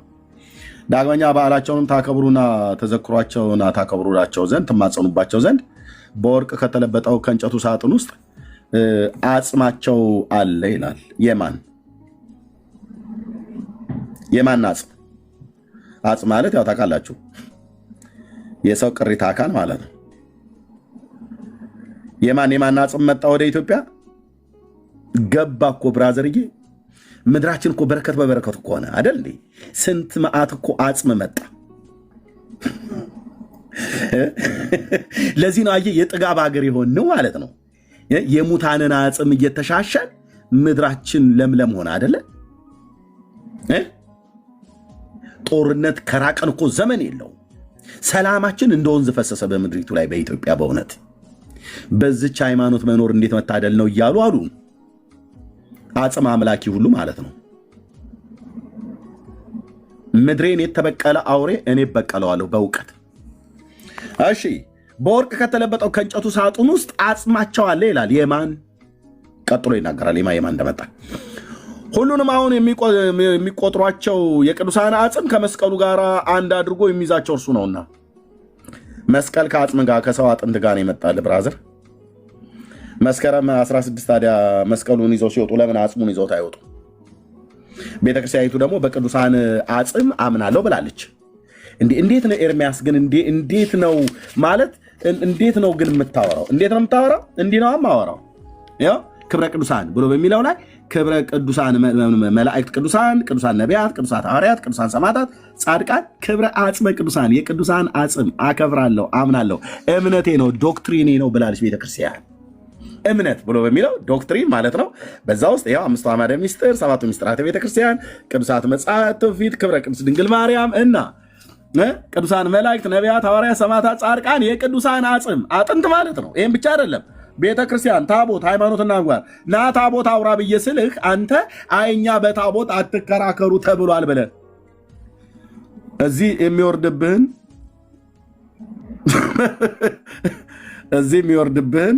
መረጃ ስለማችለው ነው እንጂ በታቦት አላወራም ትላለህ እንዴ? እምነቴ እኮ ብላ ኦርቶዶክስ ጽፈዋለች በመጽሐፏ ላይ ዓለም ይወቅልኝ ብላለች። እኛም እያስተዋወቅንላት ነው። ግን ልጆቿ ገብተው አያወሩም። ስለዚህ ቅዱሳን አጽም ለካ ታምናለች ማለት ነው ኦርቶዶክስ። ይኸው ጽፋ የቅዱሳን አጽም ክብረ ቅዱሳን የማንን አመጣች ቤተክርስቲያኒቱ? ከዚህ ቀጥሎ የመጣው የቅዱሳን አጽም ዝርዝሮች ይቆጠራል። አንድ እያልክ ቁጥር። ቡናን እየጠጣ ፈንዲሻ ይዘህ ከሆነ ይዘህ ጥግ ሆነ ማለት ነው። ከዚህም ካለው ከመጀመሪያ አምላክን የወለደች የእመቤታችን እናት የሐና አጽም መጥቷል ኢትዮጵያ ውስጥ። በእውነት ኢትዮጵያውያን እልል ልትሉ ይገባል። የማርያም እናቷ ማን? የሐና አጥንት መጥቷል። ቅሪተ አካሏ ለምን የመጣበት ምክንያት በዓላቸውን ታከብሩና ዝክራቸውን ትዘክሩ ትማጸኑባቸው ዘንድ አጥንት ላይ ተማጸን ትላለች ቤተክርስቲያኒቱ። አዎ ተናገር እውነቱን። አድምቼ ነው ማወራው ስልህ ገጽ 214 መጽሐፈ ጤፉት ግሸን ደብረ ከርቤ በኦርቶዶክስ ቤተክርስቲያን ገዳም የታተመ አምጥታልሃለች የማርያምን እናት የሐናን አጽም።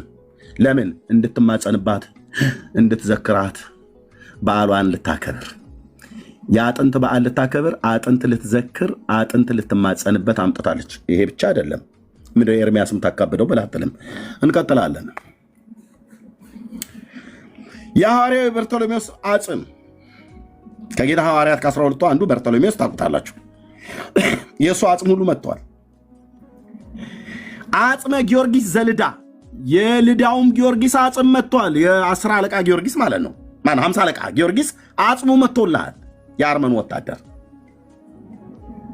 እኔ ምልህ አጽሙ መታ ብላ ያለችን በዛው በገድለ ጊዮርጊስ ላይ እንደዚሁም እንደዚሁም ሰላም ለቀራንብትከ ወለአይንትከ ብሩሃት ለአዛኒከ ሰላም ወለመላእክቲከ ሮማናት ቅዱስ ጊዮርጊስ መክበበ ሰማዕታት ደምስሶሙ ለአጽራሬ በጸሎትከ እሳት ከመደምሰስኮሙ ቅድመ ለሰብአ ነገሥት ብላ ጸናጽል እጄ እስኪሰበር ድረስ ስታስደበድበኝ የነበረችው ከበሮ ስታስቀጠቅጠኝ የነበረችው ቤተክርስቲያን ጊዮርጊስ እኮ አጽሙ ተፈጭቶ ይድራስ በሚባል ተራራ ላይ ንጉሱ ድዲያኖስ እኮ በትኖታል እኮ ብላ ይኸው እስከ ዛሬ ድረስ ተርክልሃለሁ ባላምንበትም እና አጽሙ ተፈጭቶ ይድራስ ተራራ ላይ ተበተነ ብላ አላለችም እንዴ?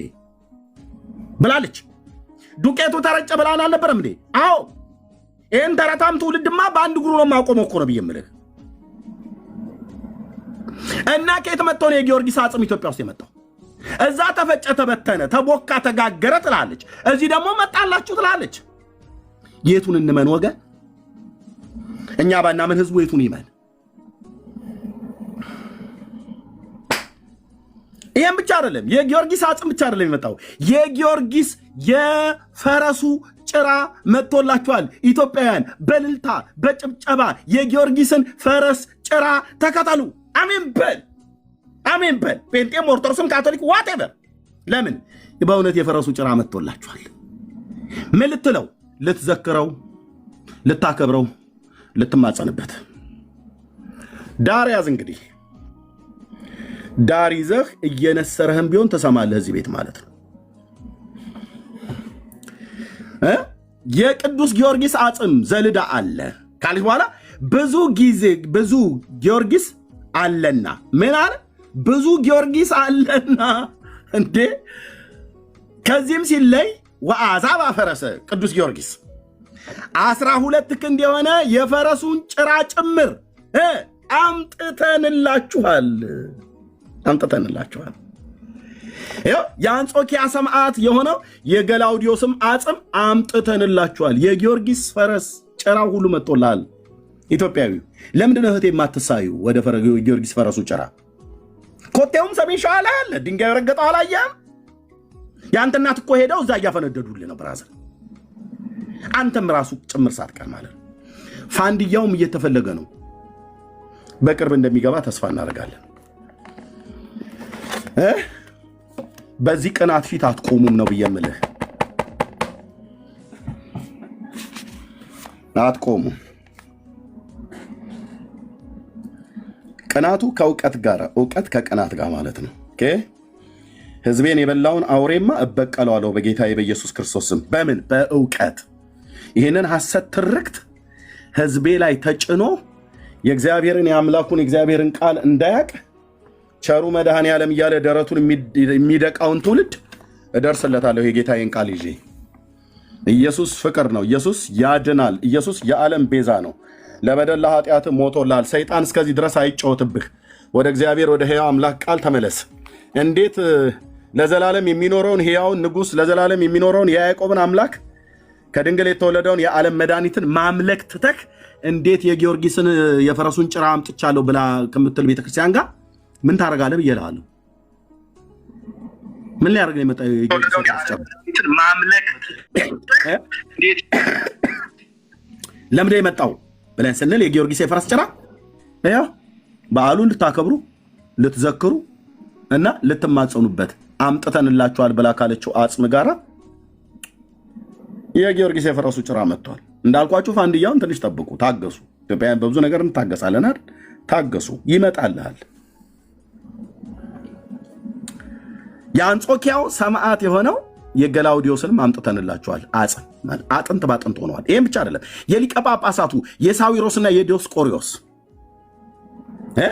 እሱንም አጥንት አምጥተንላችኋል ይላል በአባ ጊዮርጊስ ዘጋስጫ መጽሐፍት ላይ። እነዚህ ሰዎች እንደው ዙም በማናቸው የሳዊሮስ ነው ዲዮስቆሪዮስና መርቆሪዮስ፣ ዲዮስቆሪዮስና ሳዊሮስ እነዚህ ሁለቱ ጳጳሳት ናቸው። ልክ ነው። ምን ይላል መጽሐፈ ዚቆ መዝሙር ላይ?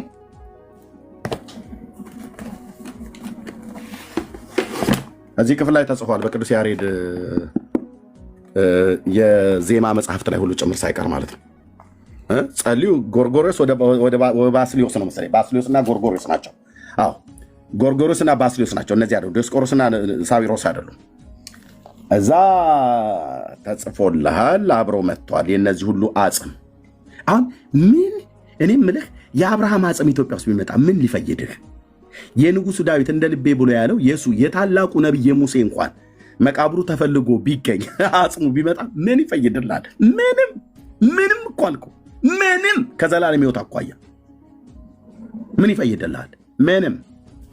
አምጥተንላችኋል ብላ ታላለች። ከሰማያት የመጣው የአብ ልጅ ኢየሱስን ሰብኮ ሰው በእርሱ በማመን ወደ ዓለም የመጣውን የእግዚአብሔር ልጅ ከድንግል የተወለደውን የማኅፀኗን ፍሬ በእርሱ የሚያምን ሁሉ የኃጢአቱን ይቅርታ ያገኛል ብለው ነቢያት የተናገሩትን ሐዋርያት የሰበኩትን በቅዱሳን መላእክት የተነገረውን እውነት ከመናገር ወጥቶ የመርቆሪዎስ የእንትና የገላውዲዮስ የጊዮርጊስ ፈረስ የበርቶሎሜዎስ ጭራ ምናምን ነገር የቤተልሔም ሄሮድስ በቤተልሔም ያስፈጃቸው 14,000 ሕፃናት ማጽም መጥቷል ኢትዮጵያ። የ14,000 ከ4,000 ሕፃናት አጽም ይሄ ሁሉ የት መጥቷል? ኢትዮጵያ። አምጥተንላችኋል። እነዚህ የቆጠርናቸው ሰባቱ ሁሉ በወርቅ ከተለበጠው ከእንጨቱ ሳጥን ውስጥ አሉ። በእመቤታችን ስም የተቀረጸችው ታቦት አምጥተንላችኋል። ከሳውዲ አረቢያው ሹም ጋፌር ከተባለው ሰው እጅ ነው ያመጣው። ያው ቅድም ባስነበብኳችሁ ላይ ማለት ነው። የማርያም ታቦት ከየት ነው የመጣው? ከጋፌር እጅ። ጋፌር ማን ነው? የሳውዲው ሹም፣ የመካ መዲናው ሹም። ይህን ሁሉ ያው ከመካ መዲናው ሹም ጋፌር እንዲህ አለኝ ይላል። ከሱ እጅ ነው የተቀበለው።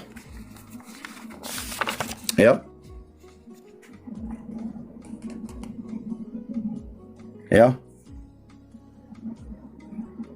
እሰጥሃለሁ ብሎ አለው። ከሳውዲው ሹም ነው የተቀበለው ማለት ነው።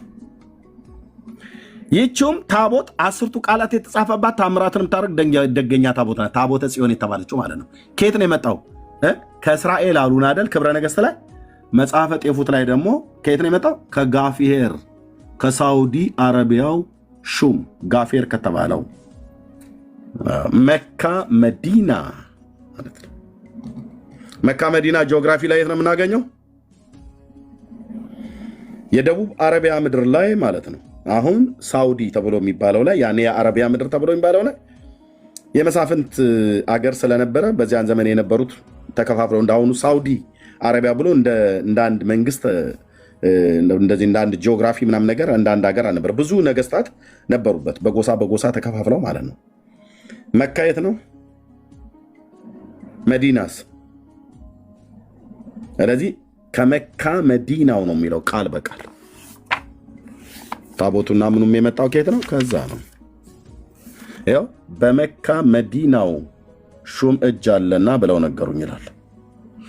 እርሱም ይህንን በጠየኳቸው ጊዜ ይህን ለአባትህ እጅ መንሻ የመጣው የጌታችን መስቀሉ ብቻ አይደለም፣ እሾህ ሁሉ አኪለ እሾሁ በሙሉ ታቦቱም ጽላቱም የማርያምም የሚካኤልም በሙሉ የተባለው ከመካ መዲናው ሹም እጅ አለና ብለው ነገሩኝ ይላል። በዛን ጊዜ ስለዚህ ነገር እንዴት የእስላም ንጉስ የጌታዬን መስቀል ለመያዝና ገንዘብ ለማድረግ ቻለ ብዬ ከሱ ጋር ለመዋጋት መንፈሳዊ ቅናት ቀናሁ ይላል አፄ ዘርዓ ያዕቆብ። አልዋጋህም እሰጥሃለሁ በቃ ብሎ አለው። ክተት ሰራዊት ምታ ነጋሪት ብሎ ሊዋጋው ሲሄድ ከመካ መዲናው ሹም ከጋፌር ጋር ለመዋጋት አዴሌዋ ድረስ ዘመትኩ ይላል። ከዛ ንጉሱ ምን አለው?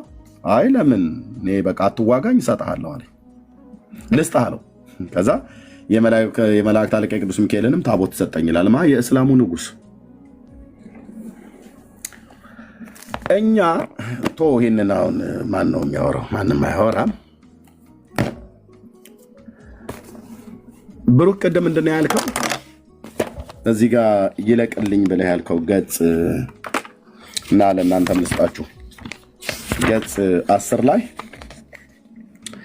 ቤተክርስቲያኒቱ ለ1600 ዓመታት በእስክንድሪያ ቤተክርስቲያን ስር በኖረች ጊዜ በግብፅ የሚመጡት ጳጳሳት የአማርኛ ቋንቋን ካለማወቃቸው እኛም የእነሱን ቋንቋ ካለማወቃችን የተነሳ ባለመግባባት ብዙ ድክመት ታይቷል ይላል። 1600 ዓመት በቋንቋ ሳይግባቡ ነው ከግብፅ የመጡ ጳጳሳት የኢትዮጵያ ኦርቶዶክስ ቤተክርስቲያንን የገዙት ማለት ነው። መገዛታቸውንም የኢትዮጵያ ኦርቶዶክስ ቤተክርስቲያን በኋላ ላይ አምነዋል በራሳቸው መጽሐፍት። ይኸው ቤተክርስቲያኒቱ ዓለም ይወቅልኝ ብላ ባለችው ላይ እዚሁ ክፍል ላይ ከፍ ብለን የኢትዮጵያ ኦርቶዶክስ ቤተክርስቲያን ከቀደምት ነቢያት ጀምሮ ለሃይማኖት አባቶችና ለቤተክርስቲያን መሪዎች በነበራት ፍቅርና መንፈሳዊ አክብሮት የእስክንድሪያ ቤተክርስቲያን የኒቅያን ጉባኤ ውሳኔ ነው ብላ በጻፈችው የተንኮል ድንጋጌ ለ1600 ዓመታት ከራሷ ልጆች ሳትሾም ከእስክንድሪያ ጳጳስ እየተቀበለች ስታስተናግር ኖራለች ይላል። ያው ምንድነው ጫና አድርገውባቸዋል የእኛን ኢትዮጵያውያን ወገኖቻችንም ማለት ነው። የኔና አንተ ቅድሚያት ምንጅላት የሚባሉትን ሁሉ ጭምር ማለት ነው። ግብፅ ጫና ስታደርግ ኖራለች። ለምን? ከኛ ምድር ጳጳስ እንዳይሾም እኛንን የምንልክላችሁ፣ እኛ በምንልከው ትተዳድራላችሁ፣ እናንተ ዝም በሉ፣ አባይንም እንዳትገድቡ ጳጳስም እንዳሾሙ ብላ ማለት ነው። አንዲት ቀበጥ እመቤት የምትባል ንግስት ነው ምናምን ነገር ነበረች ተብሎ እና አያቴ የሆነ ነገር እንደዚህ እንትን ስንላት ምን ነው ያችን ቀበጥ ንግስት ሆናችሁብኝ ምናምን ብላ የምትለን ተረት ነበረ ትዝ የሚለኝ። ንግስቲቱ እንዲያደርገች ይባላል። እና ከብቶች በበረት ነው የሚያድሩት። እና ከዕለታት አንድ ቀን ተነስታ በጠዋት ላይ ወጣ ከብቶቹ በረት ላይ በሩ ላይ ተኛችና ከብቶቹ በበረቱ ውስጥ እንዳይውሉ ጦማቸውን እንዳይውሉ እዛው ታስረው እንዳይውሉ ወጥተው ተሰማርተው ይብሉ አለች። ሲወጡ ደግሞ እንዳይረግጡኝ። እንዴት አይነት ዕዳ ነው! ሲወጡ እንዳይረግጡኝ እኔ በሩ ላይ ተኛለሁ፣ ከብቶቹን ግን አውጡና አብሏቸው በሎ የሚል የቀበጥ ትእዛዝ ትላለች። እኔ አያቴ የለችም አሁን። የአርጋጃና ጓጅ የጋጋሪ ቆስቋሽ ብላ ትለናለች። እናሱ ይመጣብኛል። ልክ እንደዚህ አይነት ነገር ማለት ነው። ግብፅ እንደዚህ ነው የሆነችው። አየህ ምን አባይ እንዳትገድቡ፣ እሺ ጳጳስም እንዳሾሙ። ስለዚህ ለ1600 ዓመት የኔ እናንተን አባቶች ጢባ ጢቤ ስትጫወትባቸው ነበር። ወይኔ እርሚሻ ማለት ይሄን ምን ሽርህ ማንሳት ከነበረብህ ያኔ ነበር ማንሳት የነበረብህ። ጣሊያን ላይ ብቻ ሳይሆን ግብፅም ላይ ጭምር ማለት ነው። እንዴት ነው በቋንቋ የማይግባባ ጳጳስ ለ1600 ዓመት እኛም የነሱን ቋንቋ አናውቅም እነሱም የኛን አያውቁም። እንዴት ተግባብተው ባረኳት ኢትዮጵያን?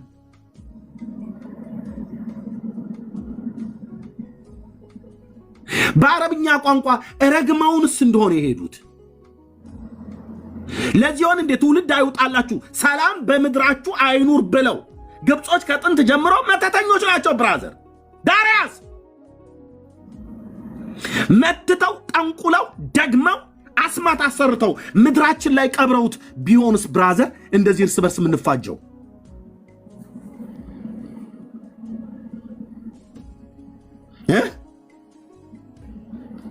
ሰላም ከምድሪቱ ላይ ጠፋው። እውነት ነው፣ መሬታችን ለምለም ነው፣ ግን እናካለን በከክ እስካሁን ድረስ እምናርሰው በበሬ ጫንቃ ነው እስካሁን ድረስ። አባይን እንዳትገድቡ፣ ጳጳስን እንዳትሾሙ። እንደዛች እንደ አያቴ እንደነገረችኝ እንደ ቀበጧ ንግስት ማለት ነው። ስለዚህ መጥተው እኛ ምን እናውቃለን ብራዘር? በአረብኛ ቋንቋ የተጻፈ ደግሞ ብንሄደው ከሆነ ምን እናውቃለን? እነሱ በአረብኛ ቋንቋ ነው የሚናገሩ። ሲባርኩንም በአረብኛ ነው አይደል? ይባርኩን ይርገሙ በምን እናውቃለን ብራዘርዬ? በምን እናውቃለን?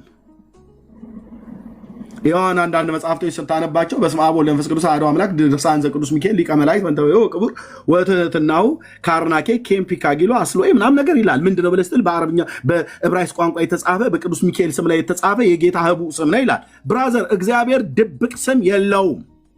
ለባሪያው ለሙሴ ተናግሯል። ያለና የሚኖር ላከኝ ብለህ በላቸው የተባለው ማን ላከኝ ብዬ ልበላቸው ብሎ ሲል ከሙሴ ደብቆ ሚካኤል ክንፍ ሲጀምር ሚካኤል ክንፍ የለውም።